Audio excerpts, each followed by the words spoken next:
Picture this: a patient sitting upright, struggling to breathe, lips slightly blue, accessory muscles of respiration visibly working, and audible wheezing filling the room. This is a classic presentation of asthma, a chronic inflammatory disease of the airways that demands careful, structured nursing care. The Nursing Care Plan, or NCP, serves as a roadmap for nurses, connecting assessment, diagnosis, interventions, and evaluations in a logical, evidence-based sequence. Understanding the NCP for asthma is essential for nursing students and healthcare professionals because it transforms a complex set of symptoms into clear, actionable steps for patient care. The foundation of any NCP begins with comprehensive assessment. Subjective data includes the patient reporting shortness of breath, chest tightness, persistent cough-often, worse at night or early morning, and fatigue. Patients may describe difficulty performing daily activities and anxiety caused by their breathing difficulty. Identifying triggers such as dust, pollen, smoke, exercise, cold air, or infections is crucial. History taking must include previous hospitalizations, frequency of exacerbations, prior medication use, and family history of asthma or atopy. This information not only guides immediate interventions but also shapes a long-term, individualized care plan. Objective data involves observable signs such as audible wheezing, tachypnea, accessory muscle use, and mild cyanosis. Vital signs often reveal increased heart rate, low oxygen saturation, and slightly elevated blood pressure due to stress and hypoxia. Peak expiratory flow readings and pulmonary function tests provide measurable parameters to monitor airway obstruction. Recording this information accurately allows nurses to track disease progression, response to treatment, and early deterioration. From this assessment, the nursing diagnosis can be clearly defined. In asthma, impaired gas exchange related to bronchospasm, airway inflammation, and mucus overproduction is a priority. Nurses may also identify secondary diagnoses such as ineffective airway clearance, anxiety related to dyspnea, or knowledge deficit regarding trigger management and proper inhaler use.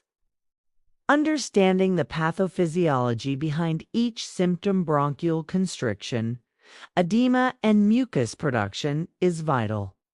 A useful mnemonic is BEM, bronchospasm, edema, mucus, to remember the primary contributors to airway obstruction. The short-term goals in the NCP focus on immediate improvements. The patient should demonstrate enhanced oxygenation with SpO above 94%, reduced wheezing, and normalized respiratory rate within hours of intervention. Long-term goals include maintaining optimal respiratory function, preventing exacerbations, correctly using medications and inhalers, and demonstrating effective self-management. Achieving these goals ensures the patient can safely manage asthma at home, reducing hospital admissions and improving quality of life. Nursing interventions are both proactive and responsive.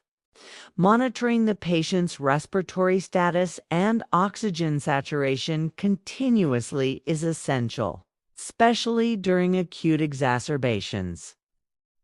Administering prescribed bronchodilators provides rapid relief, while inhaled corticosteroids control long-term inflammation.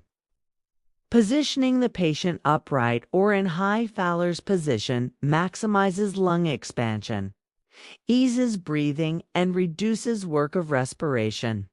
Nurses must also educate the patient about proper inhaler technique, trigger avoidance, and the importance of adherence to prescribed medications.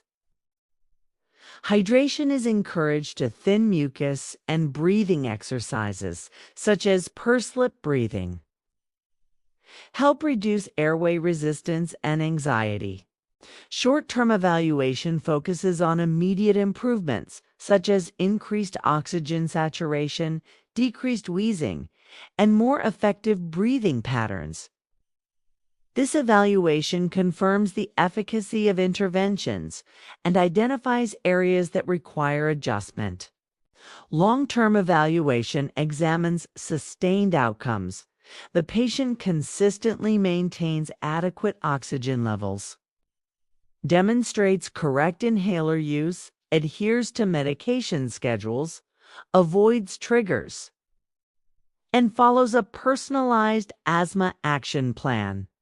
Special situations such as exercise-induced asthma, viral infection-triggered exacerbations, occupational asthma, and severe cases like status asthmaticus require additional attention and prompt escalation of care. Integrating mnemonics and clinical tips can enhance learning and application. Histamine, airway constriction, mucus helps recall the underlying pathophysiology, while BEM reinforces the triad responsible for obstruction. Nurses should remain alert to critical signs such as a silent chest, extreme tachypnea, or hypoxia, which indicate life-threatening deterioration. Educating patients on recognizing early warning signs and when to seek medical attention is an essential preventive strategy. Finally, labs and diagnostic tools complement the NCP by providing objective evidence. Pulmonary function tests track FEV1 changes. Peak flow monitoring assesses real-time airway status. Chest X-rays may reveal hyperinflation in severe cases. An arterial blood gas analysis helps evaluate oxygenation and carbon dioxide retention. Combining these assessments with structured interventions ensures that the Asthma NCP is comprehensive, evidence-based, and patient-centered. By following this structured nursing care plan, nurses and healthcare professionals can provide safe, effective, and proactive care. The CIM framework ensures that every symptom, intervention, and evaluation is connected, transforming asthma management from reactive measures to a clear, systematic, and preventive approach. Mastery of this NCP not only improves patient outcomes, but also builds clinical reasoning, confidence, and professional competence for nurses at every level.